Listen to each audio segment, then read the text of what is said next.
This is the beginning to section 8.2, the first video. Here we'll be talking about the t-distribution. Now usually we do not know the population standard deviation when we have a sample size. When the population standard deviation is unknown, that's when we want to use our t-distribution.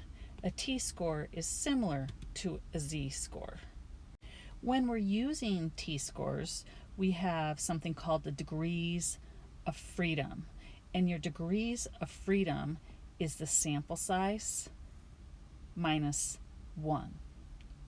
And the notation that we use is this right here, that we have our t-score with a certain degree of freedom, where the degree of freedom is the sample size minus 1.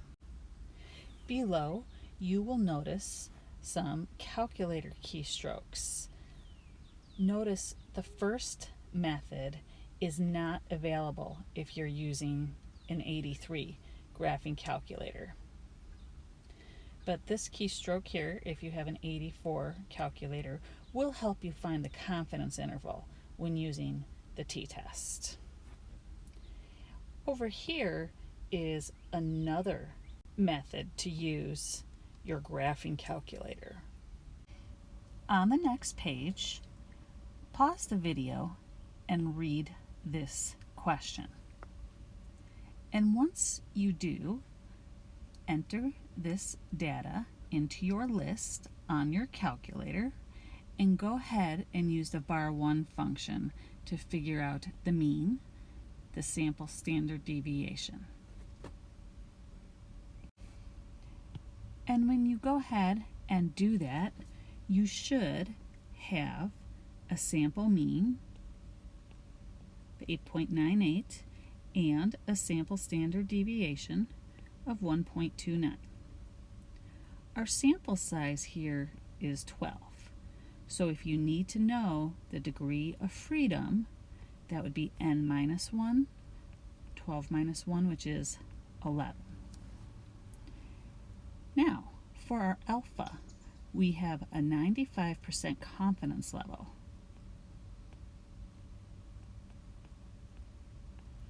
Which means alpha over 2 is going to equal 0.025. So when we are looking for our t-value here, this is just like finding the z-value in the previous section, but we're finding a t-value since we have a very small sample size and we do not know the population standard deviation. When you plug this into your calculator, you should get this value here.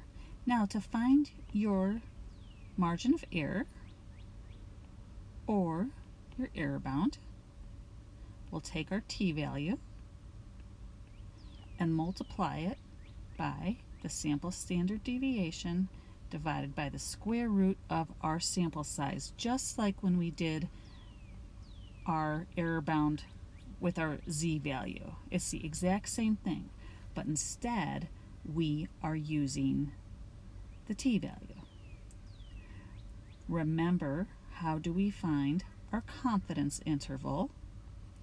Well, for our lower bound, we take the mean and we subtract our margin of error.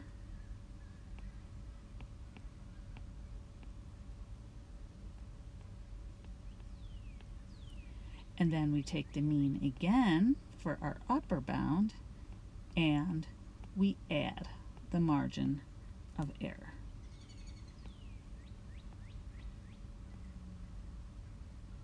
And for an answer, you should get this.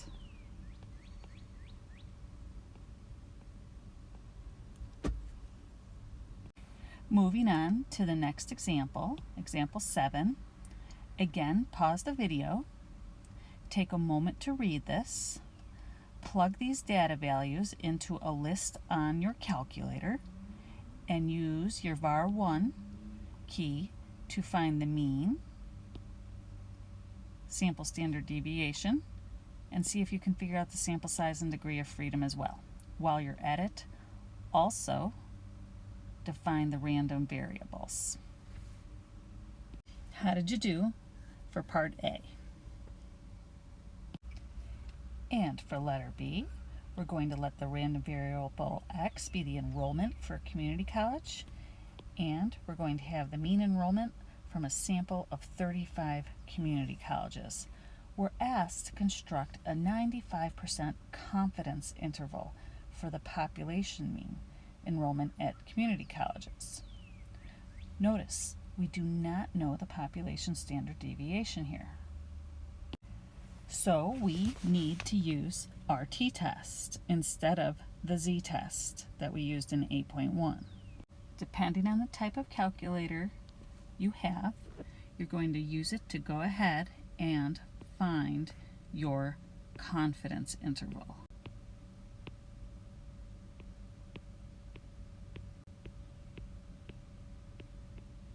And our margin of error here, or our error bound, was 2,385 in case you were doing this by hand. And when we're asked to sketch a graph, our graph should look something like this here, with our mean in the middle and the lower bound to our confidence level on the left, the upper bound to our confidence level on the right. That's the end to our first video of section 8.2.